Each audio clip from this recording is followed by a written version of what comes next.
The war in Ukraine is dominating this year's meeting of business and political leaders at the World Economic Forum in Davos, Switzerland. Earlier today, Ukrainian President Volodymyr Zelenskyy delivered an address, and he called for two things: maximum sanctions against Russia and greater support to help rebuild his own country. It's the first World Economic Forum to be held in person since the pandemic began. And this year's title of History at a Turning Point underscores a new global crisis. The war in Ukraine is dominating discussions at the four-day meeting of political and business elites in Davos. All Russian officials have been excluded. In a special address, Ukrainian President Volodymyr Zelenskyy called for maximum sanctions, including cutting off all trade with Russia.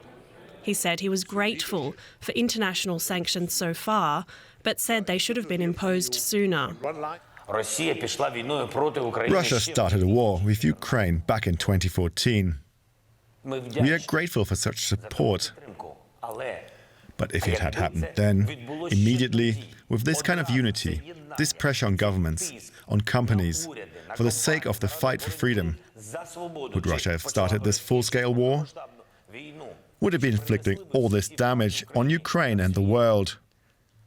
I'm sure that the answer to this question is no.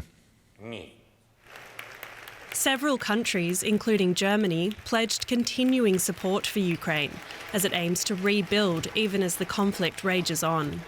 Germany is financially involved in various aid programs. We are as heavily committed as possible according to our capabilities.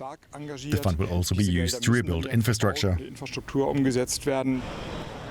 Outside of the formal meetings, activists have transformed the Russian delegates' usual HQ into the so-called Russian war crimes house. Photos of the toll the war has taken on Ukrainian lives aim to keep the human cost front and centre for everyone at Davos this year. Well, for more on this very interesting World Economic Forum, I'm joined by our correspondent, Ben Fazulin. He's in Davos, Switzerland for us tonight. Ben, it's good to see you. Yeah, this year's WEF is unusual for many reasons, but let's just start with what we saw today. The leader of a country at war addressing the forum. Talk to me about just the significance of that. Well, Brent, as you know, the world has changed dramatically, and this is the most urgent World Economic Forum that I've been to over the past decade. In the past 50 years, it's the most significant, according to Klaus Schwab, the forum's founder. We've got these problems of global supply chains again, like we saw in the pandemic, but now because of the war in Ukraine. Energy prices that are shooting up, inflation, which has got people worried all around the world. Also, food security. 25 million tons of grain are stuck in Ukraine right now and can't get out. The only thing that continues to flow is the oil. And that's what Zelenskyy has a big problem about, because it's funding the war in Ukraine for the Russians. He wants an oil embargo. He wants a ban on all banks.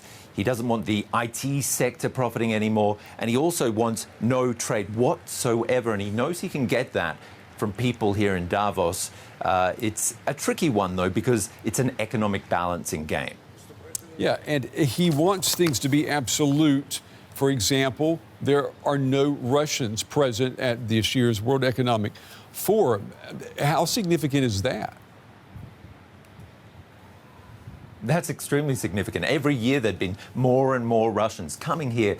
Russia House opened a few years back, and that was a great place to have a vodka shot at night. I'd meet up with Russian mates of mine, and they'd often recognize my last name as being Russian, or Tatar, which it actually is.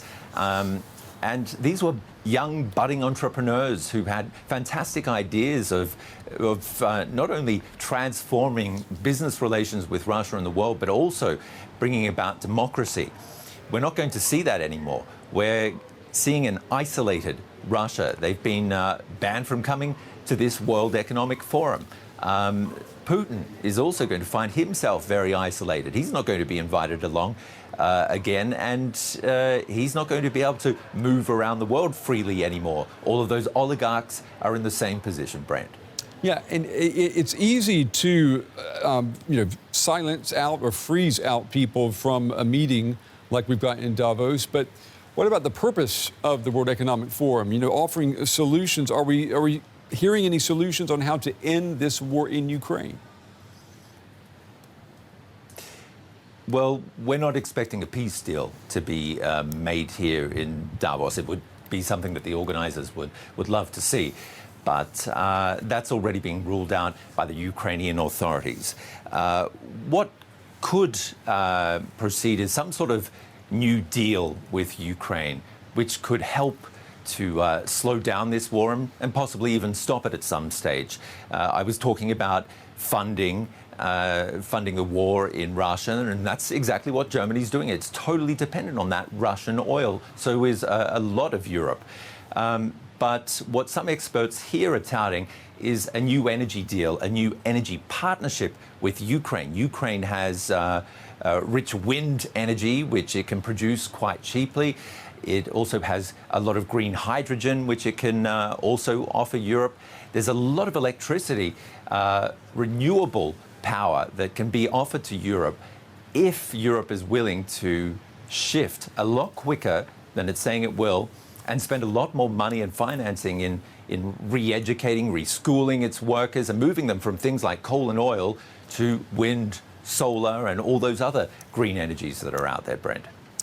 Ben Fazulin at the World Economic Forum. Ben, we will be talking with you in about 15 minutes as our coverage continues from Davos, Switzerland. Thank you.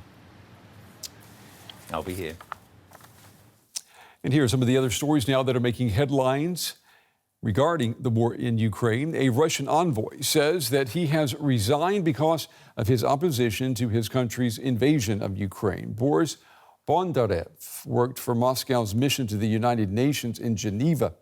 He has written to colleagues condemning Russia's war, and he's expressed his shame. Starbucks is pulling out of the Russian market. The Seattle coffee giant has announced it is closing all of its 130 stores in Russia. The brand had initially said that it would keep the stores open but donate profits to humanitarian relief efforts in Ukraine. McDonald's exited the Russian market just last week. Hungary has again refused to back an EU ban on Russian oil unless more cash is provided for its energy infrastructure. Budapest's opposition is blocking a sixth package of European Union sanctions, which must be unanimously approved by the EU's 27 member states.